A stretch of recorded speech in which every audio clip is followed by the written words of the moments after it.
Lee, welcome to the Subtext. Thank you, Savannah. Welcome to your own show. To our show. To our show. To our show, yes. How are you coming in today? What are the vibes? Well, this is a lovely late summer day in Nashville. It's hard to beat this kind of day in Nashville. And so I have great vibes this morning. I just got back from travel, glad to be home, and so it's all good. That's right. Where were you this week? Salt Lake City. Nice. Yeah, it was great. Yeah. So what were you getting into in Salt Lake City?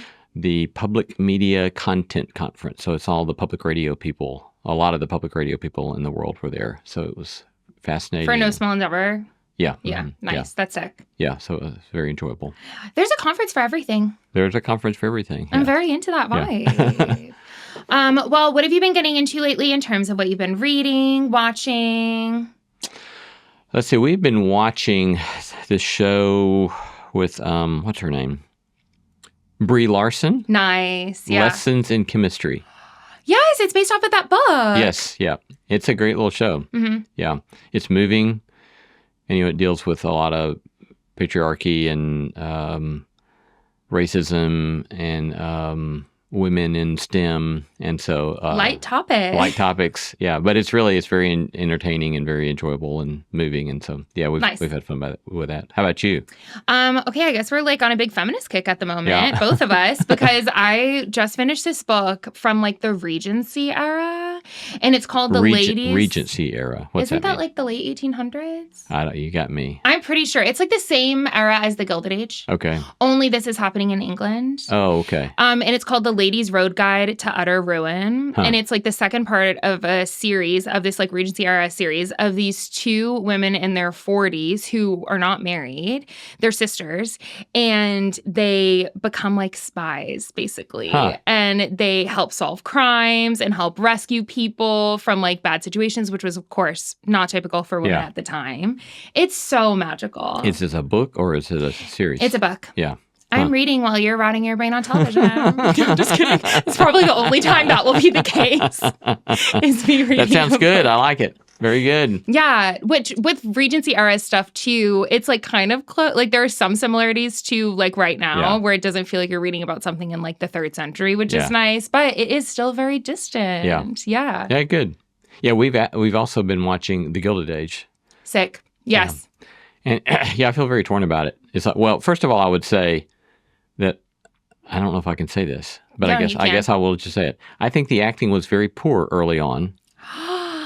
Okay, wait. And then it slowly got better. Convince me. Better. What is the acting? It's like they were being over affectatious and trying to be early 20th century, late 19th century people. Okay, yeah. And so the dialogue is often very stilted, it seems to me. So yeah, I didn't like a lot of the acting early on, but it seems like it's gotten better. And I feel like it's complicated to watch it and to grow, because you're talking about the robber barons, and so, and yet sometimes you're cheering for them. That is what makes the Gilded Age very complicated. You're exactly right. Yeah. Is that you kind of fall in love with these characters that are also parts of systems that are harming other people. Yeah, right. Which actually is very relevant to our topic today. Can we talk about a good that? bridge? Yeah. Let's get started with the show.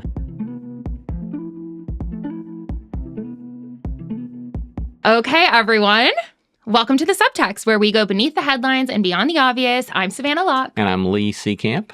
And today we are going to be talking from the Gilded Age to today. I wanted to talk to you about Daniel Ek, who is the CEO and co-founder of Spotify. His estimated net worth, I think, is $9 billion, as recently estimated by Forbes. He created this venture capital firm that invested in this new AI military startup that is basically making drone killing more efficient. And when this came out, a lot of artists I kind of saw writing stuff on their socials about how they're not comfortable with this, because of course he's making his money from all of these artists putting their music on Spotify. And there was actually a band in California named Deerhoof who pulled their whole catalog from Spotify. And this is what they said. We don't want our music killing people. Eventually, artists will want to leave this already widely hated data mining scam masquerading as a music company. It's creepy for users and crappy for artists. Music making lasts forever, but this or that digital get-rich-quick scheme is sure to become obsolete. And so for them, the first part is really what stood out to me. We don't want our music killing people. And it reminded me of a professor in seminary. His name was Greg Boyd, who I think you actually might be friends with. We were talking about in the Anabaptist world, which is distinctly nonviolent, for Anabaptists, like in America, our tax dollars support the military. And so a quote that he said that sticks with me is, "None of us have a clean dollar in our pocket." And that's what this reminds me of. Like with Deerhoof, with me, I have music on Spotify, and my music is in some ways going to fund this now military startup that's making drone killings more efficient. So that is the drama that I'm bringing to you today. Talk me through. What are you thinking? A light topic for this episode. Yeah. Well, I mean, that sounds like Greg Boyd to say something that provocative, and I think it's right. I mean, I think it's undeniable that none of us have a clean dollar bill in our pocket, and if we act as if we do, we haven't paid enough attention to what's going on in the world around us. But I don't know. Do you think that's true? It seems true to me, and I think my question then becomes, now what? Yeah. Because part of me wants to be so purist and be like, okay, like for me with like this Anabaptist conviction that I have around nonviolence, like I kind of want to like invest in companies that support those things or whatever. But the reality is that anytime I shop at Target or wherever I am, Starbucks or buy something from Amazon, et cetera, like I'm always supporting these bigger picture things. And I think for me, what I want to talk about, like, what do we do with that? Yeah. Yeah. I mean, it seems to me that if it's true that we don't have a clean dollar bill in our pocket, then there are at least two possible paths forward. And one is, well, we're all caught up in this, and so there's nothing to be done about it. And so it's the passivity or the complacency, and you just kind of accept it. And then the other path seems to be that you try to find some sort of way to bear witness to some sort of different alternative, right? And not in some sort of, look at me, I'm morally pure, I've kept my hands clean sort of way, because that can actually end up doing a lot of damage beyond even the self-righteousness. Because if you're always concerned that your foremost concern is your own moral purity, you can end up, not being able to do anything really constructive in the world. But if instead you say, look, we're all, and even Dorothy Day, at one point, they were pushing her because, if you want to talk about somebody who had integrity about the systems and gave up a lot in order to bear witness in this very profound, beautiful, provocative way. But even Dorothy Day said, we're all caught up in the filthy, rotten system. And that's Dorothy Day. So if you accept we're all caught up in the filthy, rotten system, then what remains, I think, is to try to find some sort of creative way to bear witness in whatever way you're well equipped to bear witness. Yeah. And to help enkindle some sort of new imagination or some sort of new possibility for bearing witness to justice or mercy in the world. Yeah. In seminary world, we call that creative nonviolent resistance. Yeah, exactly. Yeah. Is that a broadly used term? I just know that that's what Greg Boyd often called it. I don't know how widely used it is, but I think it's helpful. I mean, it reminds me of Wendell Berry. Probably his best known poem is the Mad Farmer Liberation Manifesto or something. It has a very unwieldy title, but it's something like that. And I used to have the whole thing memorized, but it starts out something like, love the quick profit, the annual raise, the vacation with pay, want more of everything ready-made. Be afraid to know your neighbor and to die, and you will have a window in your head.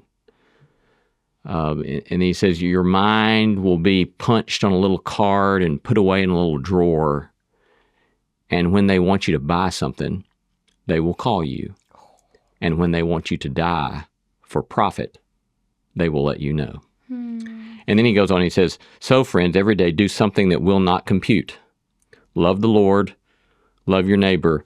And then he goes through this beautiful exposition of all sorts of different creative possibilities for doing something that will not compute that are amazing.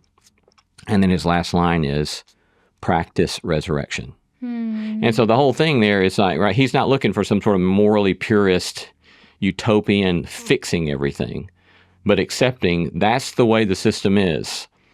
And we're all caught up in the system.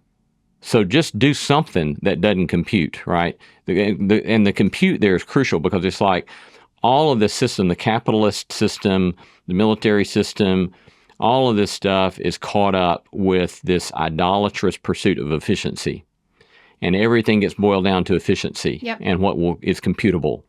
And he's saying the only way to go live life is to do something that doesn't make sense, that doesn't compute. And so go find your thing that doesn't make sense and that doesn't compute. And this is a way of practicing resurrection. I think that's such a beautiful, I think it's one of the most poetic expressions of what we're trying to get at here. Yeah. Oh, that's stunning. I'm so happy you shared that too.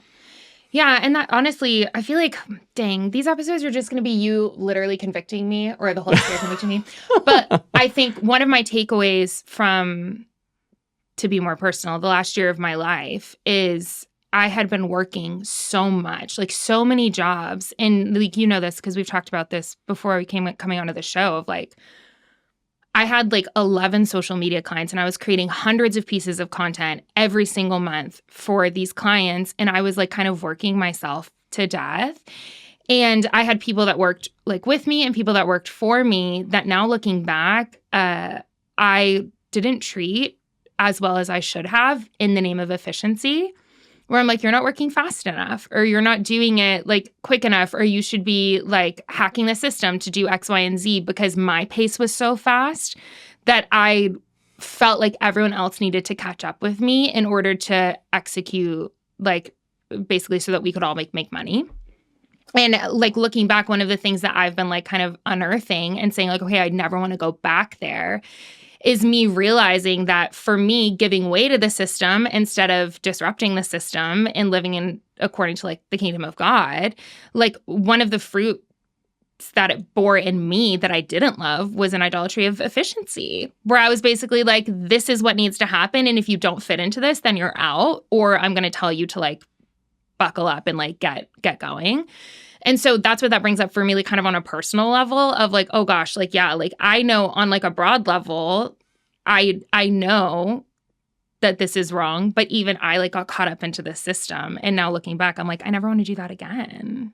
Cause it's just easy to like get caught up and be like, yeah, if it's not efficient, then it's not in. But the truth is that like efficiency comes at a cost. Yeah, it does come at a cost. But I'll even come back and argue the other side just a minute. Please do. Please do. I mean, please make me not convicted. Tell me I'm perfect.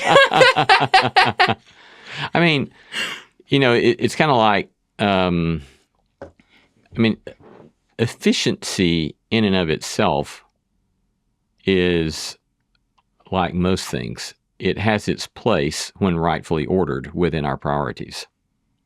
You know, so it's like efficiency at its best is about the carefully stewarding the resources that are at our disposal. You're right. And so efficiency is not itself a problem, but it's the way in which that has become such a idol and the thing that trumps everything else in Western civilization. That's the problem, I think. And so, you know, Jacques Ellul, his famous book, The Technological Society, he talks about technique. And he says technique is the governing commitment of Western civilization. And what he means by technique is a concern for means without regard to ends, seeking the most efficient way to do everything. So you're not asking, why are we doing this? You're just saying, whatever we do, we have to do it most efficiently. And he says that it's an acid that eats away at all community, all relationships, and all religious traditions, any kind of tradition. And he says it even, you know, he's writing this in the middle of the Cold War, and he says the people that think that the big question is the question between the capitalists and the communists are missing it, because technique is going to destroy both of those. And so whether, you know, it remains to be seen exactly whether that's true, but we're seeing signs that that's true. Yeah. And so there it's this sort of idolatrous exaltation of technique without regard to asking why or without asking a teleological question, without regard to ends. It's the end all and be all of everything. Yes. And that I think that is, I appreciate you saying that. And I think for me, it's the efficiency over the flourishing or well-being of people. Yeah. And that's where, for me, like, I just lost my way and lost my way for myself too. Like at the end of the day, because I totally burnt out. And it was just to like keep up with this thing. Yeah. But I appreciate that. That was definitely a nice little bunny trail. But look at us going on the bunny trails and coming back. Yeah. And I've just been thinking a lot through this, like, Spotify's situation and the roles that we all play in these broader systems. It actually brought to mind, this is going to be a little bit of a throwback to a movie. Did you see the Oppenheimer? I did see the Oppenheimer. Okay, the Oppenheimer. Okay, Lord, am I having a brain aneurysm? Oppenheimer movie. It may be the last movie I saw in a theater. Lee. It was a while ago. That's been years. Yeah, I don't go to the theater very often. Maybe I've seen one since then in the theater. But that's actually crushing. We need to take a field trip. I love a good movie theater. You get the large popcorn, you get the large Coke or Pepsi, depending on which theater that you're at. No, actually, that wasn't the last one I've seen. I've been to a theater, and all the reclining chairs is still new to me, and they're so magic. I remember doing that recently. Nice. Okay, I think those have been around for 10 years, but it's fine. Okay, it's totally fine. But I've been in a recliner in a theater at least twice. At least twice. Give me a break. Lee, what do you want from me? This is not going to help the narratives of you like not having a phone and just being brand new with the recliner seats. Well, in the 1800s when Oppenheimer came out, no, I'm just kidding. I was thinking a lot about this because in the movie, I thought what it displayed so well was like that Oppenheimer was brilliant and his mind could have been used for the most lovely things. Like his mind could have been put towards like solving real problems and like helping and like scientific advances that could be for the well-being and the flourishing of so many people on Earth. But instead, in my opinion, his like intellect got hijacked by like the military complex and like led to the destruction of so many lives. And I watched this interview that he had where he was recalling his memory of seeing the first atomic bomb in Los Alamos. And he said, he quoted the Gita, and he said, "Now I am become death, the destroyer of worlds." And the fact that that was like the heaviness in him watching like the making of something that he was involved in. And it just, I think what I'm trying to get at, and I think what feels very complicated to me is like, if we are not careful, the best and brightest parts of us, and not just as individuals, but the collective us, will get swept up into like the powers that be, the kingdoms of this world, and they will be used for toxic purposes if we are not aware and wanting to intentionally disrupt and go against the grain. Yeah. And I just don't know what to do about that. It just makes me feel really sad, though. Like, honestly, when I saw the Oppenheimer movie, I was haunted. I was like, oh my gosh, this man could have created who knows what. Yeah. And instead, it led to this other thing. Yeah. I mean, that's, you know, I've taught undergrads for 25 plus years. And for a lot of years, I taught engineering students in their engineering ethics class. And we would talk about this kind of stuff. And what are you going to give your life to? You're really smart. And you can create some amazing, wonderful, beautiful things. What are you going to give your life to? And that reminds me, you know, one of my heroes is a guy named Dag Hammarskjöld. Do you know his name? You would like Dag Hammarskjöld. So he was the probably the most famous Secretary General of the UN in the middle part of the 20th century. And after he died in probably, so a lot of people think was an assassination attempt with a plane crash that went down. He was on a peacekeeping mission and probably died in because there were like a decoy plane and his plane went out, and it turned out his plane did go down, and they think probably assassinated. But after he died, they had found a manuscript he had been writing for years, where he was in effect kind of something like an anonymous Christian. He wasn't a Christian publicly, but it was clear that he was grappling with his faith all along.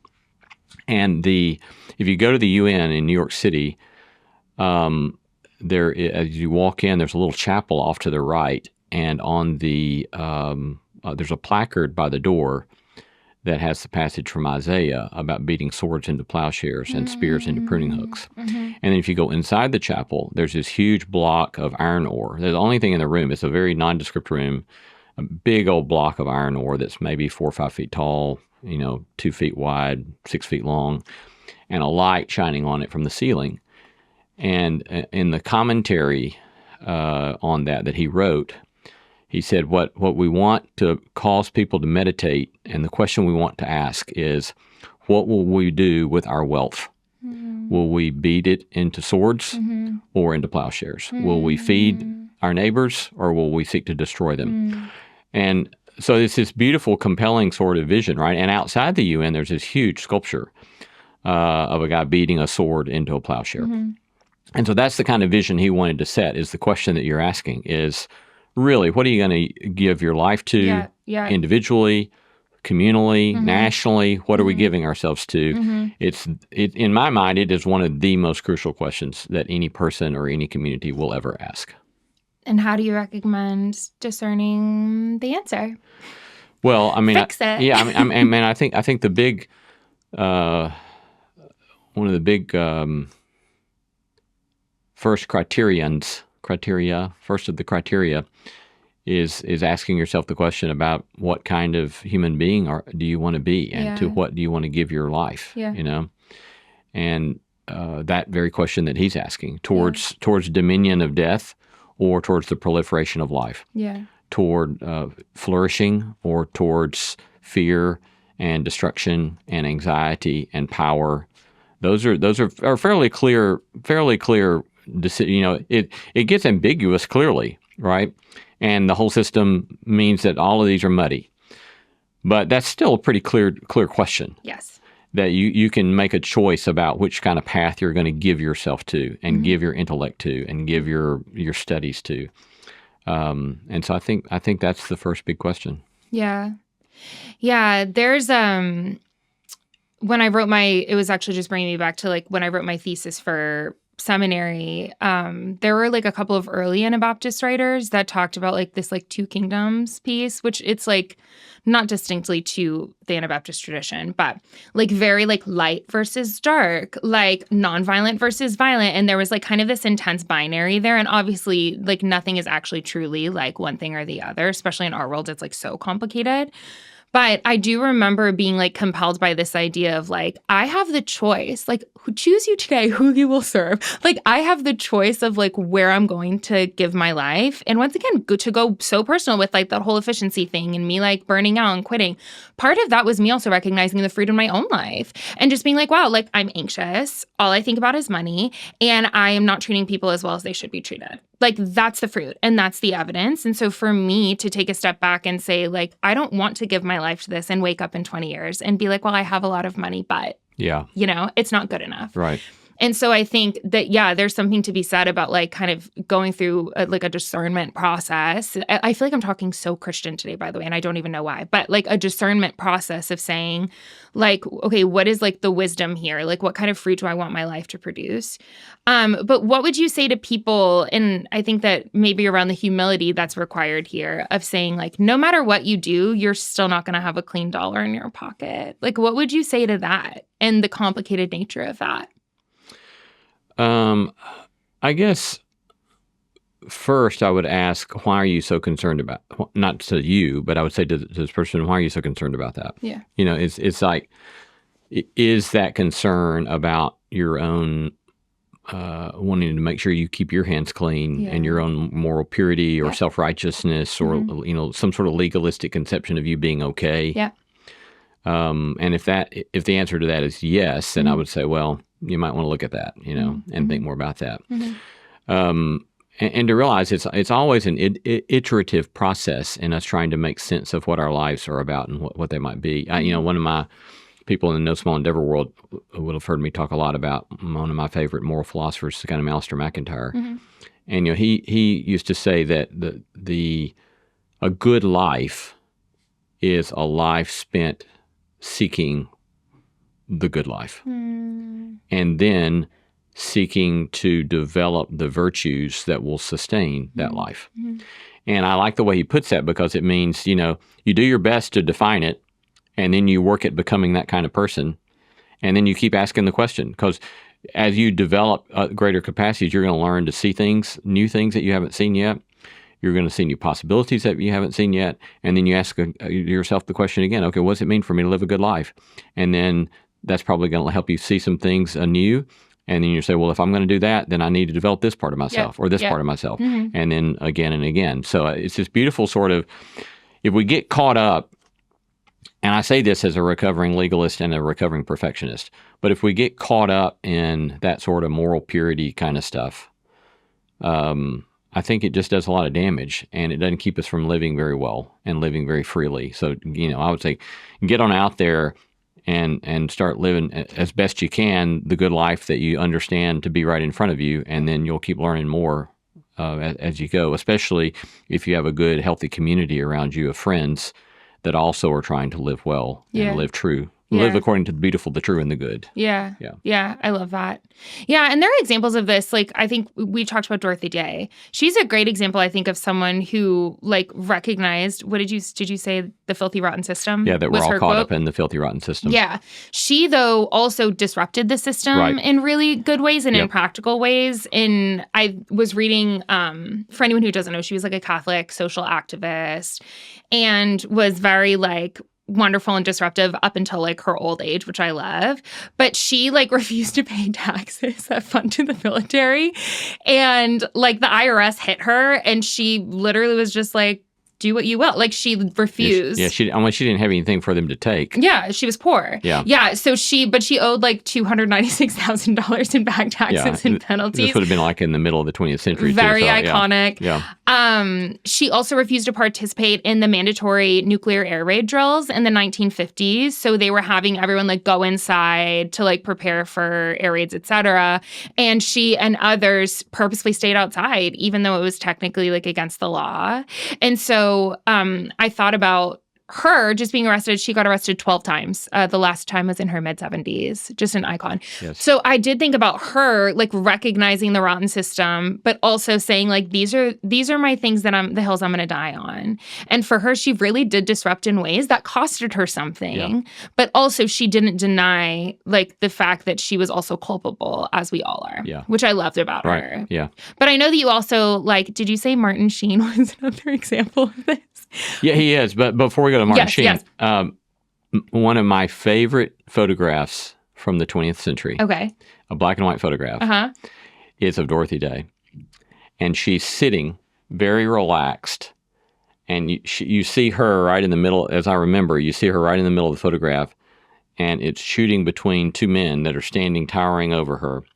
And they're both lawmen with big guns slung at their waist. You're kidding. No, and it's one of the greatest pictures. I just laugh every time I see it. She's on our lawn chair. She's chilling. Yeah, she was like, I don't care, and they were arresting her. I think at the time she was out marching with Cesar Chavez with the labor movement in California. But yeah, I mean, I find her a beautiful, compelling, wonderful human being. That I hope to be friends with in the resurrection, But yeah, she's wonderful. But one of the things that's so interesting about her too, there is that she had friends, who were middle class academics, and she was like she needed them and they needed her because together they could do more than they could just do alone. Yeah. Right. She had one friend that actually Martin Sheen plays in the movie about Dorothy Day. And that he was the one that spurred her on to starting the Catholic worker movement. And, and he was utterly poor from a huge family, a French peasant, and she needed him. And so it was this communal thing where they're all trying to go, what does it look like for us to have a community that bears witness to something different, and let's be willing to do something and to try to live that out and embody that. So yeah, I've read a lot of Dorothy Day through the years. And I will say, it's also, I actually read Dorothy Day with undergrads when I was a graduate student at Notre Dame. And I could also see the way in which somebody like Dorothy Day could inculcate this kind of self-hatred and guilt, because she's like such an unattainable sort of, holy woman. And most of us look at that and say, I can't do that. Yeah.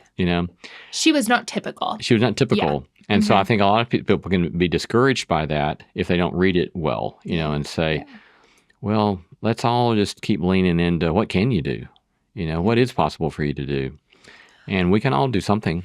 Yeah, I remember this is like more of a modern example, but a lot of people's fear around like Shane Claiborne, like where he like has just gone super radical. Like he's iconic and he is getting arrested 24/7 and doing his stuff. And I think a lot of people are like, well, like I have kids or whatever. And like, I can't do all of this that he's doing. I live like in Franklin, Tennessee, like one of the wealthiest cities in America. And what am I supposed to do? And the ideal keeps them from doing anything at all. Yeah. And I think with this, it's like, this is actually a theme, I think, in general in this episode, like the perfectionism, like if you go to that is going to keep you from moving in any direction right. at all. One of the things that helped me so much about that, years ago, I used to take undergrads on trips, and we would go to different places in the civil rights movement. And so for years, I'd get a couple of tour buses, not tour buses, but charter buses, and we'd take 100 kids down to Memphis to see the Civil Rights Museum there at the Lorraine Motel, or go to Birmingham, see the Civil Rights Museum down there. And on one of those trips to Birmingham, I was talking to a woman who was actually in those marches in Birmingham, the ones where they end up having the dogs and the fire hoses and all that kind of stuff. Yeah. And she was talking, and it wasn't clear to me at that point of my knowledge of the history of the civil rights movement. It was actually what had taken place there in terms of the fact that they had decided they were going to load up school children. I mean, we're talking 8th to 12th graders. Into the midst of this very hostile context. And this woman was one of those school kids. And she said, look, they ask us if we want to do it, and our parents can't do it because they've got jobs and they got to show up at work. But we can. So our parents say, okay, go. And she said, that's what we do. Wow. And so I just thought that was so helpful to remember, is that we can look back on something like that with these kind of idealistic, purist lenses. And it's like, but the practical realities on the ground were, no, the parents couldn't do it because they had to go to their job or they get fired, right? And they took that practicality into account and said, okay, well, what can we do? Well, this is what we can do. So, well, let's do that, right? And so it's not this sort of puritanical kind of approach. It's a very pragmatic, what can we do, right? And it goes back to, what can you do with your life? A whole bunch of stuff. You can do a whole bunch of stuff with your life to bear witness to something beautiful, true, and good, something redemptive, something opposed to the powers and the principalities and all that kind of stuff. There's lots that can be done. So just work at it. Yeah. Peter Marin, the guy I was trying to think of, I was talking about a minute ago, that came to Dorothy Day to help her start the Catholic Worker House. Who Martin Sheen played. Yeah, Peter Marin used to say something like, decide the work you're going to do, prepare yourself to do it, and then go do it. Yeah. And that's a beautiful sort of invitation of there's all sorts of stuff to do. Decide what you want to do. Prepare yourself to do it, and then go do it. I think that there, now that you're speaking, it makes me realize that in some ways we romanticize an activist life. Yeah. In the way that we think like it's for a certain few, and that it was so clear to them, like that this is what they were meant to do or whatever, instead of recognizing that there's just dirt in their fingernails because they're doing something. Yeah. And I think that the reality is that everyone has a role to play. This reminds me, yesterday I was in a co-write with 2 days ago with a gal. She's a Catholic songwriter and artist named Sarah Kroger. And she said, I asked her, like, what's kind of bringing you peace? What's your vision in this next part of life? Whatever. And she said, for me, it's this picture that she got in her head of God giving her a little corner of a garden to tend to. And she said, so I am going to spend my life tending to this part of the garden. Yeah. And she was like, I'm not going to worry about other people having bigger pieces of land. I'm not going to worry about this or that. I'm going to stay focused on what I'm here to do. Yeah. And I think that there's something so pure about that, of just saying, like, what is in front of me to do? And what am I, like, even just onto a skill set, like, what am I good at? Yeah. I'm going to do it. Yeah. Yeah. I think that's lovely. That reminds me, going back to Wendell Berry, I think one of the challenge, I've read a lot of Wendell Berry through the years, and I think one of the challenges with Wendell is that, again, he draws such this, what some would see as an ideal sort of vision of community, that you can kind of come away from that saying, well, what do you want me to do? Right? And I was reading some interview or something one time where somebody said, I don't know what to do with all this, Wendell Berry. You've given this sort of vision and I feel overwhelmed. Like, what do you want me to do? And he said, start with planting a tree and taking care of the tree. Wow.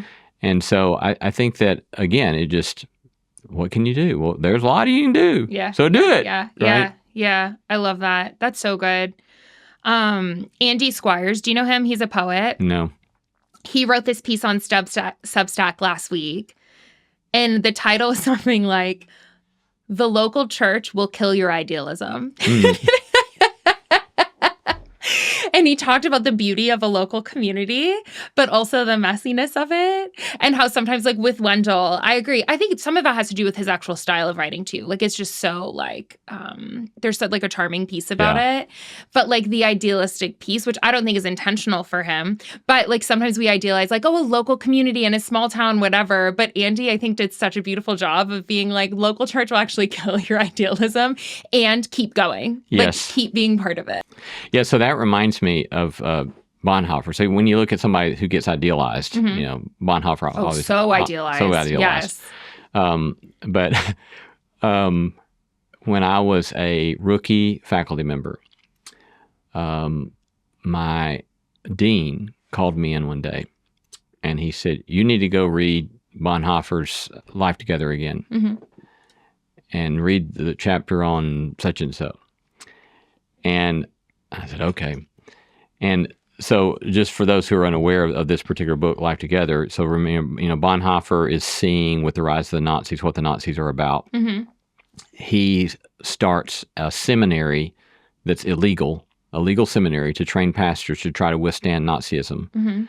And they're at a place called Finkenwalde, and they end up getting shut down by the SS. But he writes this book, Life Together, to talk about how to have life together in community in this sort of context. Yeah. But it's a beautiful little book.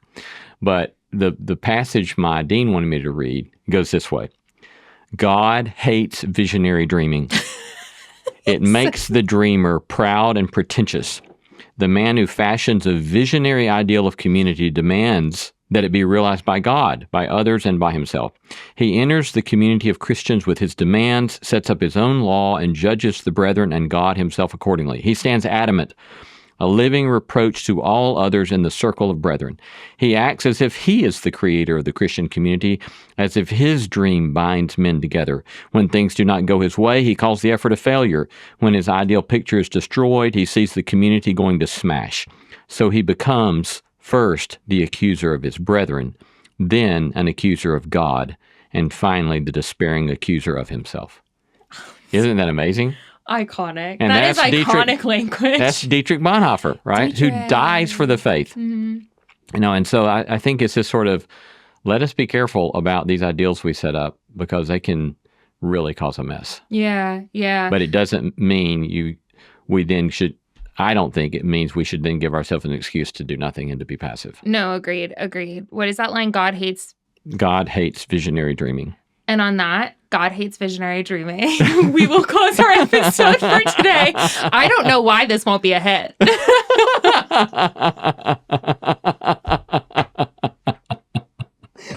It's the darkest end of an episode ever, and we have to keep it. But it's hopeful. No, it's hopeful. Don't you see it as hopeful? It's like, oh, thank God we're free from our own self-imposed, arrogant pretentiousness, and we can breathe and do something wonderful and beautiful in the world without having our own or the other, this voice that's constantly condemning us. You're exactly right. It is so hopeful. It's just the most intense possible way to say that. But there is like a little quote that's on candles at Barnes & Noble from some famous guy. And it says, now that you're free from being perfect, you can be good. Yes. And I think that is the gentler way of saying Bonhoeffer's God hates visionary dreaming. Yes, yeah. So on that, we will end on a more gentle note. On the Barnes & Noble note, we'll end.